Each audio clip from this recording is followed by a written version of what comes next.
Hello, good morning mga kamamshi. So for today's video ay tayo ay magluluto ng asadong Wow! manok. Ayan, with hot dog. So today is weekend, wala tayong pasok. Kaya tayo ay nakapamalengke na. Ayan, so ito ay isang buong manok. Hinihiwa lang natin yan into pieces. And then imamarinate natin yan. So I just need 2 pieces of bay leaves, 1 teaspoon of ground pepper, and then soy sauce, half cup po ng soy sauce. Itong ganitong luto is ginagawa ko talaga pang maramihan po.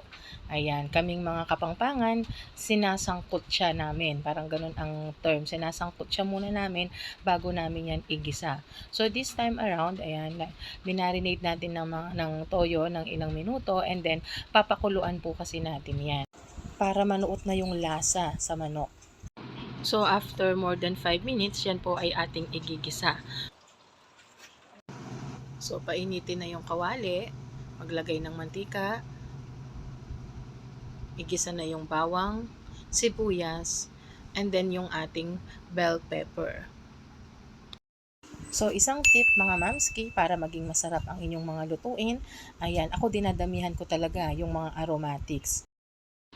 Kung umabot ka sa parte ng video na to, maraming salamat sa panonood. So, ibig sabihin nagustuhan mo ang aking recipe for today. Shoutout nga pala kay Ma'am Guinevere Fajardo. Thank you for watching. Alam ko, ayan, inaabangan mo ang mga recipe ko. So, tip number 2, pag ako ay nagluluto ng asado, hindi lang basta tomato sauce ang ginagamit ko. Naglalagay din po ako ng tomato paste. Mas red and rich ang color pag may tomato paste ang aking luto. Pagkalagay ng tomato sauce and tomato paste, pabayaan muna yung kumulo, huwag basta-basta haluin para hindi mag-asim. Tip number 3, pag ako ay nagluluto, laging at low heat. After few minutes, pag kumulo na yung ating tomato sauce, lagyan na natin yung ating sinangkutsa na manok.